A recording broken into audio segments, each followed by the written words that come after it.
welcome. We're going over Genesis 4 today. What our goal is for the next year is we're going to compress as much information and get you through the Bible in a year.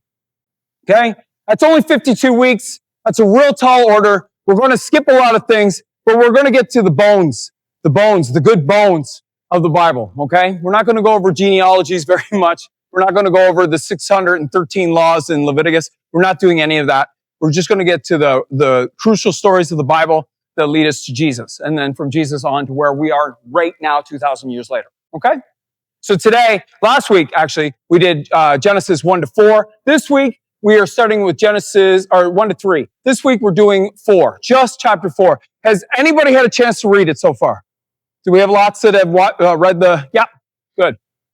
For those that are new, those that haven't had the chance to read it, today is kind of like your bullet points, your notes involved, okay?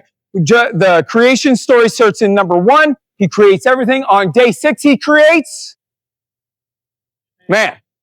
And in his image. He creates man in his image, and he says it's very good.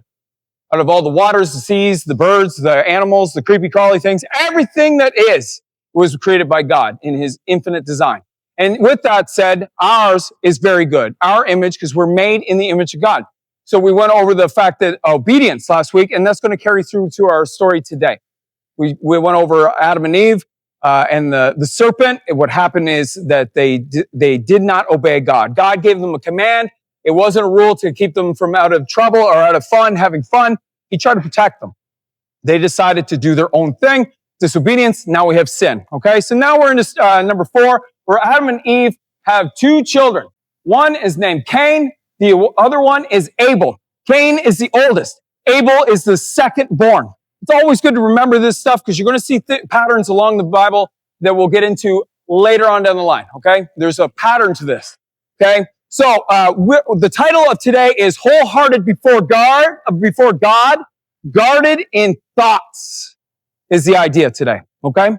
Genesis 4 shows that sin does not begin with action. It begins in the heart and is nurtured in your mind. God is very relational in this chapter. He is direct with Cain, warns him, and gives him space to choose obedience before the destruction takes place. He's a loving God. He doesn't control us beyond our will. He gives us free will. What happens with our free will is up to us. We could choose to obey or disobey. Disobey, problems. Obey, right path. Way to go. Every time. I can guarantee it. Stamp of approval. Okay? That's the way to be. God is not after partial obedience or religious routine. He desires a whole heart that trusts him and responds in obedience. We talked about love language last week. Hilarious. With some of the guys talking about their wives' love languages. And God's love language is obedience. Faithful obedience. Can't have faith without obedience. Can't have obedience without faith. It just goes hand in hand. Genesis chapter 4, verses 3 to 5. This is the part of the book that we're in today. In the course of time, Cain brought to the Lord an offering of the fruit of the ground. And Abel also brought of the firstborn of his flock and of their fat portions. And the Lord had regard for Abel and his offering, but for Cain and his offering he had no regard. So Cain was very angry, and his face fell. His face was downcast. Cain and Abel both bring offerings. Okay? But the difference between them isn't the occupation. The difference isn't their occupation or the type of offering they bring. It has nothing to do with livestock like beef over fruit and vegetables. If you're a meat eater, you can't really use that as your argument. Like God loves a good meat eater. And a vegetarian, he cannot stand. That is not the argument we're trying to make here. You're not going to get any points for that. Of course, if you have the meat sweats every day, I commend you. That's awesome. It has nothing to do with it. It has nothing to do. It has to do with heart posture. Abel gives his first and his best in faith. If you notice in the verses, it says that Cain gives something. He gives the fruits. He doesn't first fruits, not the best of his fruits. He just gives. And it says it's not from himself. With this, God addresses Cain personally, showing correction as an invitation into relationship. Correction doesn't mean you have to get defensive. Correction usually leans into relationship. Me and Ryan are on the road all the time, and we have free liberties all the time to correct each other. This is one of the greatest gifts I've ever been given, is a best friend that I can tell anything to. Anything. And a best friend that I can say anything I want, and he can come at me. He can verbally assault me with the truth at any point. It doesn't insult me. I pray. Each and every one of you have a man like that. A brother in your life like that you can go to with anything in life. And it'll give you exactly what you need to hear, whether it be hard truth or a shoulder to just lean on. This is what we need. And that, Ryan is that for me. Okay? So Cain gives something, but not himself. With this, God addresses Cain personally, showing the correction is an invitation, not rejection. God does not bless intentions. I'm sorry, he just doesn't. He blesses obedience. He doesn't ruin your life when you surrender. He redeems it. Let's talk about the modern day hypothetical Gary. We're going to talk about Gary for a bit here. Gary's a good dude, you know. Lots of people say Gary's a nice guy. He's a great dude. He's nice. He goes, he plays golf. He's one of the guys to hang out with. He says he believes in God. Gary shows up to church a couple times a month. Not bad, right? He's doing all right. He's got a good streak there. He prays. He prays for things that he wants. You know, Gary prays every once in a while, but they're like, God, please, I really need that car. God, please, I really need my wife to leave me alone. God, please, these children are driving me insane. I would like a little bit more money. These kind of things.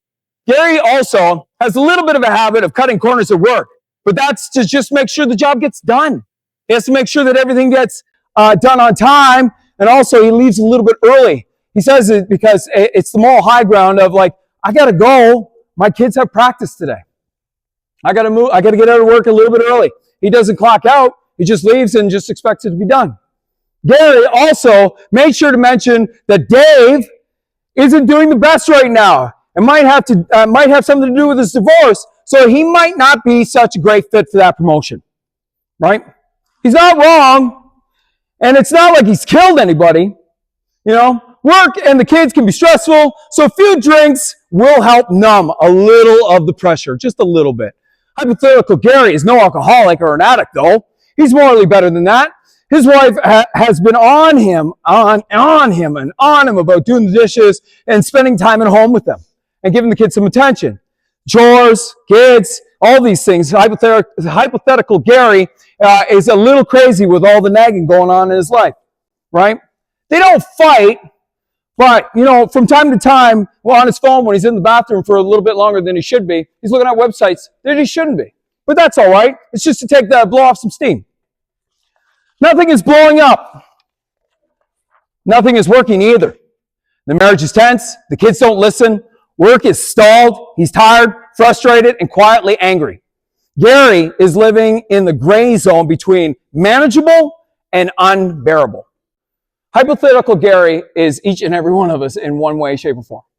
Each and every one of us have something in us that's hypothetical Gary.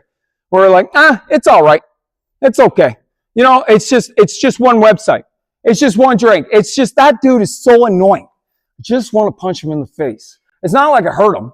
It's not like I flipped one guy off at the traffic stop, but that's all right. It's just to warn him. I'm just giving him a little bit of my time to say, hey man, slow down. I'm first, you're second. We see that he asked God in this time though. We see that he asked for help. He keeps saying, I don't know why God feels distant. I don't know why God isn't answering these prayers. Truth is, our friend Gary is obedience. His obedience has conditions. Does it still seem hypothetical, or does it seem like something that resonates with you right now? Somewhere in your life. What if one night or evening, Gary said, I want God's peace. He doesn't have a dramatic moment. He just decides to stop negotiating with God. He doesn't strive for perfection, but alignment. He represents actions that he can change. He reads the Bible daily. He finds men to confess to and seeks accountability. He shows up consistently at work, at home, at church. He prays with his wife and doesn't avoid the hard conversations. He chooses his integrity at work, even when it costs him. No splitting of the Red Sea here, just daily surrender. Most men don't need a miracle. They just need to be aligned. You just need alignment. You need to walk the straight path. Slowly the mind gets quieter. Marriage softens. Kids want more of your attention. Work ethic sharpens. Temptation loses its grip. The peace replaces pressure. Not because life got easier, but because Gary lined up under God's authority.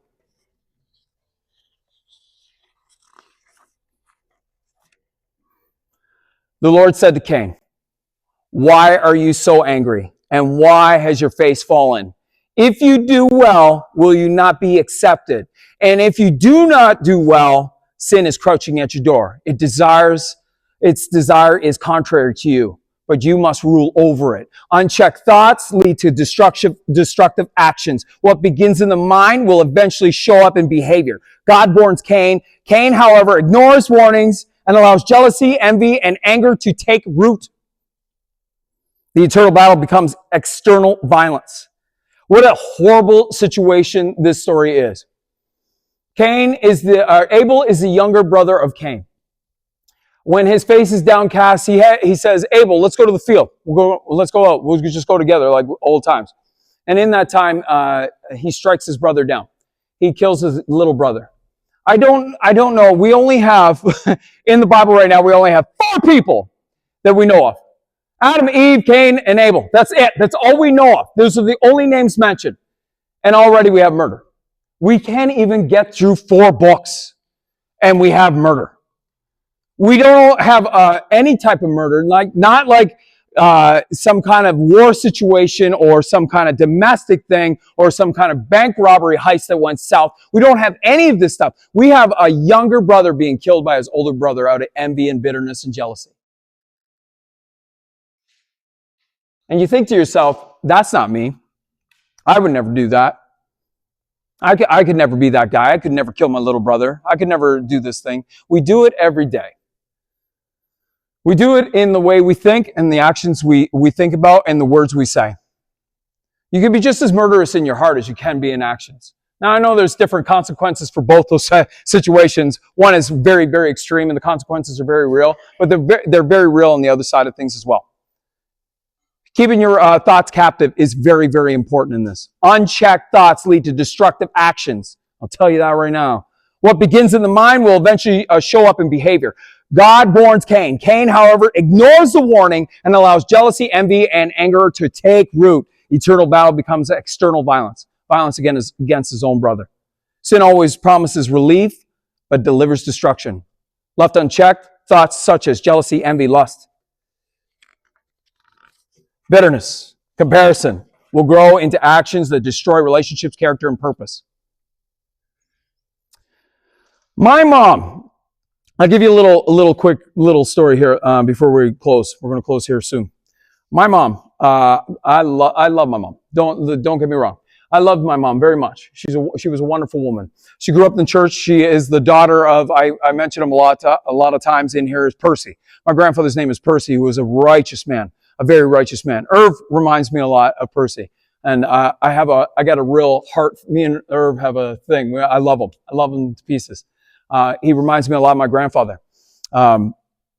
Maybe not as tough. I don't know. We'll see. One day we'll find out.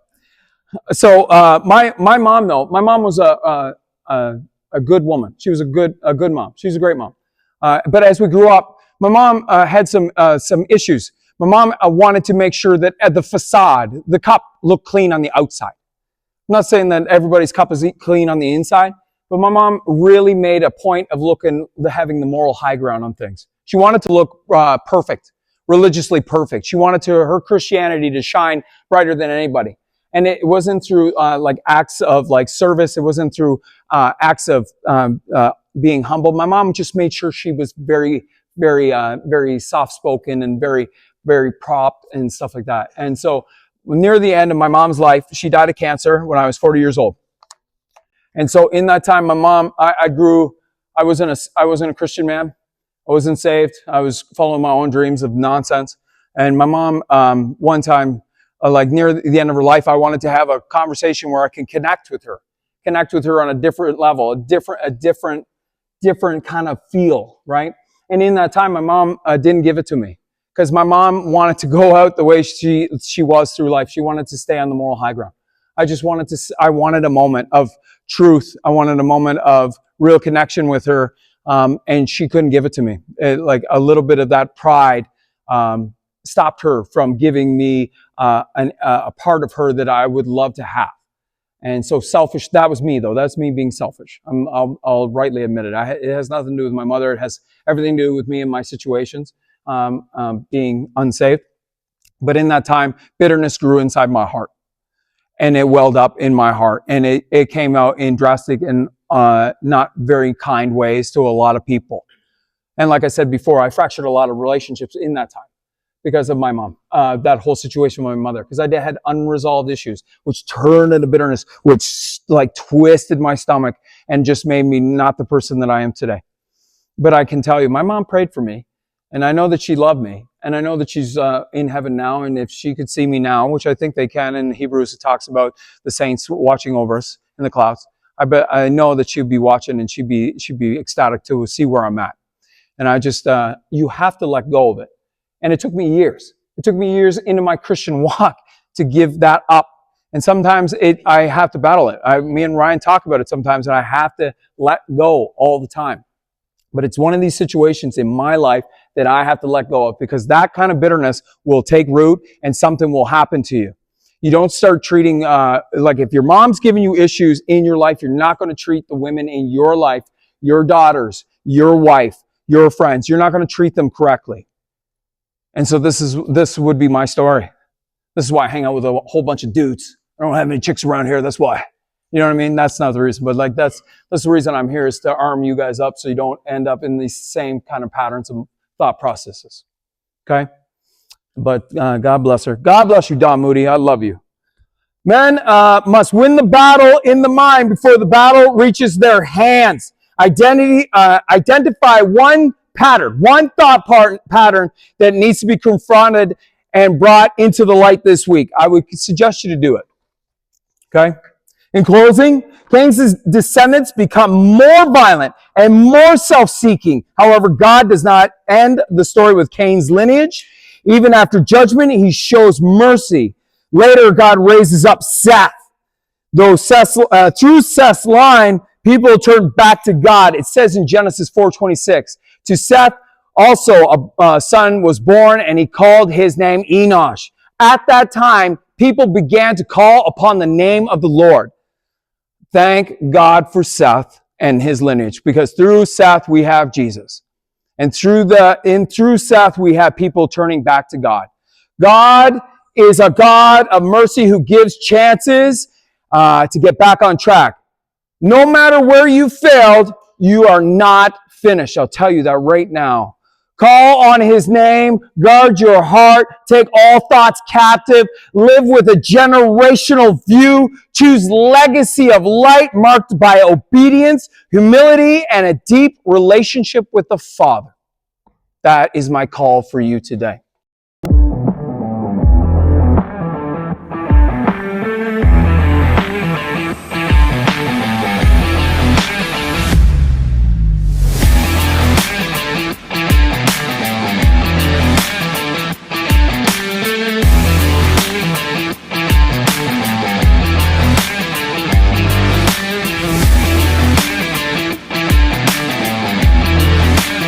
Welcome. We're going over Genesis 4 today. What our goal is for the next year is we're going to compress as much information and get you through the Bible in a year. Okay?